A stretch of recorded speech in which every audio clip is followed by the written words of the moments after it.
Why the Hellcat dominated the Zero at the Battle of the Philippine Sea, the ultimate showdown in the Pacific. The Battle of the Philippine Sea, fought between June 19th and 20th, 1944, was one of the most decisive naval battles in World War II and marked the beginning of the end for the Japanese Imperial Navy.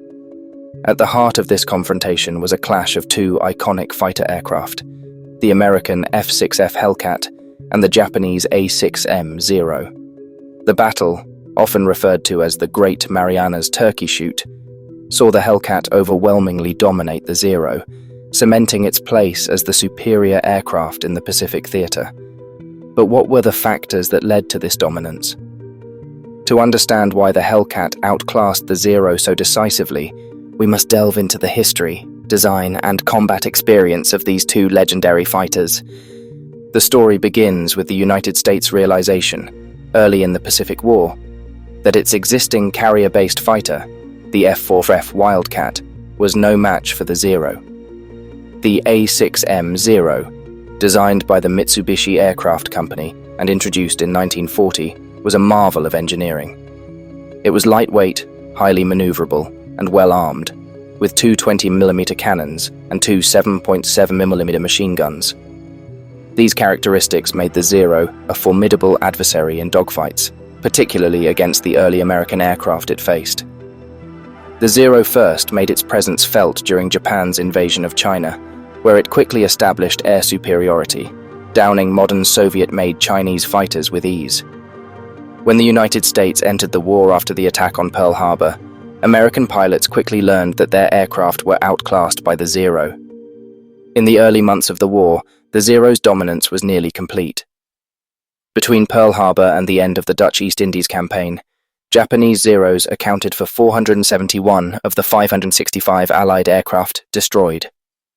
The Zero's ability to outturn and outclimb its adversaries, combined with its potent armament, made it the terror of the Pacific skies. However, the United States was not idle during this time. Even before the attack on Pearl Harbor, American engineers at Grumman were working on a successor to the Wildcat. The result was the F-6F Hellcat, a fighter that would not only match the Zero, but surpass it in almost every respect. The Hellcat first flew on June 26, 1942, just weeks after the pivotal Battle of Midway, where American naval forces had dealt a significant blow to the Japanese fleet. Initially, the Hellcat was intended as an incremental improvement over the Wildcat, but as the war progressed, and the US Navy's need for a true air superiority fighter became clear, the Hellcat's design was significantly upgraded. One of the most critical changes was the decision to replace the Wright R2600 twin Cyclone engine with the more powerful Pratt & Whitney R2800 double Wasp engine. This 18-cylinder powerhouse could produce up to 2,200 horsepower, giving the Hellcat a significant edge in speed, climb rate, and overall performance. The Hellcat's design also incorporated lessons learned from early encounters with the Zero. Unlike the lightweight and minimally protected Japanese fighter, the Hellcat was built to take punishment and keep flying. It featured 212 pounds of armor concentrated around the cockpit, self-sealing fuel tanks to reduce the risk of fire, and 6 .50-caliber Browning machine guns, which provided devastating firepower. The Hellcat's robust construction and heavy armament meant that it could engage the Zero on more favorable terms, using its superior speed and firepower to dictate the terms of the engagement. One of the key advantages of the Hellcat over the Zero was its performance at higher altitudes. While the Zero excelled at lower altitudes, its performance dropped off significantly as it climbed. The Hellcat, with its more powerful engine, could maintain its speed and maneuverability at higher altitudes, allowing American pilots to engage from a position of strength. Additionally, the Hellcat's more advanced avionics and better visibility from the cockpit gave its pilots an edge in situational awareness, allowing them to spot and engage enemy aircraft before they were detected. The first significant combat test for the Hellcat came in October 1943, during the Battle of Wake Island. In this engagement, 48 Hellcats faced off against 23 Japanese fighters, including Zeros. The result was a lopsided victory for the Americans, who shot down 16 Japanese aircraft without losing a single Hellcat. This battle demonstrated the Hellcat's superiority in head-to-head combat and set the stage for its dominance in the Pacific theater. By the time of the Battle of the Philippine Sea in June 1944, the Hellcat had firmly established itself as the preeminent fighter in the Pacific.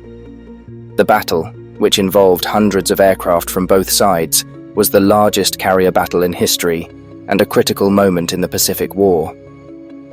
The Japanese fleet, already weakened by previous losses, was attempting to halt the American advance towards the Marianas, a strategic island chain that would bring US forces within striking distance of the Japanese home islands. The Hellcats played a central role in the battle, engaging wave after wave of Japanese aircraft. On the first day of the battle, June 19, 1944, Hellcat pilots shot down an astonishing 275 Japanese aircraft, while losing only 15 of their own in air-to-air combat. This lopsided victory earned the battle its nickname, the Great Marianas Turkey Shoot, and effectively broke the back of Japanese naval aviation. The Zero, once the scourge of the Pacific, was now hopelessly outmatched by the Hellcat. Several factors contributed to the Hellcat's dominance in the Battle of the Philippine Sea. First and foremost was the disparity in pilot training. By 1944, the United States had established a rigorous pilot training program that produced thousands of highly skilled aviators. In contrast, Japan's pre-war emphasis on pilot quality over quantity meant that their training programs were unable to keep up with the heavy attrition rates experienced during the war. As a result, by the time of the Philippine Sea, many of Japan's best pilots had been lost, and the replacements lacked the experience and training to compete with the seasoned American pilots. This difference in pilot quality was further exacerbated by the operational practices of the two navies. The US Navy rotated its pilots out of combat after a certain period, allowing them to rest and train new pilots. The Japanese, however, kept their pilots in combat until they were killed, wounded, or physically exhausted. This approach led to a steady decline in the quality of the Japanese pilot corps, a decline that was painfully evident in the skies over the Philippine Sea. In addition to the Hellcat's superior performance and the higher quality of American pilots, the strategic situation also favored the United States. By mid-1944, the US Navy had achieved overwhelming superiority in terms of aircraft carriers, battleships, and support vessels. This allowed the Americans to bring more aircraft into the fight and provided a level of logistical support that the Japanese could no longer match. The Hellcats, operating from the decks of the large fleet carriers, had access to better maintenance, more reliable supply lines, and a greater number of sorties per day, further tipping the balance in favor of the US Navy. The Battle of the Philippine Sea was not just a clash of aircraft, but a testament to the industrial might and strategic planning of the United States. While the Hellcat was the tool that delivered victory in the air, it was the broader context of American industrial and logistical superiority that made such a victory possible. The production lines at Grumman's factories were churning out Hellcats at an astonishing rate, ensuring that there were always enough aircraft to replace losses and keep the pressure on the Japanese. Despite these overwhelming advantages, it is important to recognize that the Japanese Zero was still a capable aircraft, particularly in the hands of a skilled pilot. However, by 1944, the strategic and technological advantages that had once made the Zero so formidable were no longer enough to overcome the challenges it faced. The Hellcat, with its superior firepower, armor, and engine performance, was able to exploit the weaknesses of the Zero and other Japanese aircraft, turning what had once been a desperate struggle for air superiority into a one-sided affair. The aftermath of the Battle of the Philippine Sea marked the end of Japanese naval aviation as an effective fighting force. The losses suffered by the Japanese were catastrophic, not only in terms of aircraft, but also in terms of experienced pilots. The few surviving Japanese carriers were left with skeleton air groups, and the Imperial Japanese Navy would never again be able to challenge the United States in a major carrier battle. The Hellcat, by contrast, continued to serve with distinction for the remainder of the war, playing a key role in the subsequent battles for the Marianas, the Philippines, and eventually Okinawa. In conclusion, The dominance of the Hellcat over the Zero at the Battle of the Philippine Sea was the result of a combination of factors, including superior aircraft design, better pilot training, and overwhelming logistical support. The Hellcat was not just a better fighter, it was the product of a wartime strategy that prioritized innovation, production, and the effective use of resources.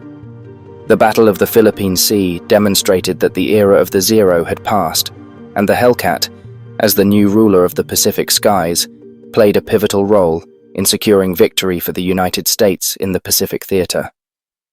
The legacy of the Hellcat and the lessons learned from its design and deployment continue to influence military aviation to this day.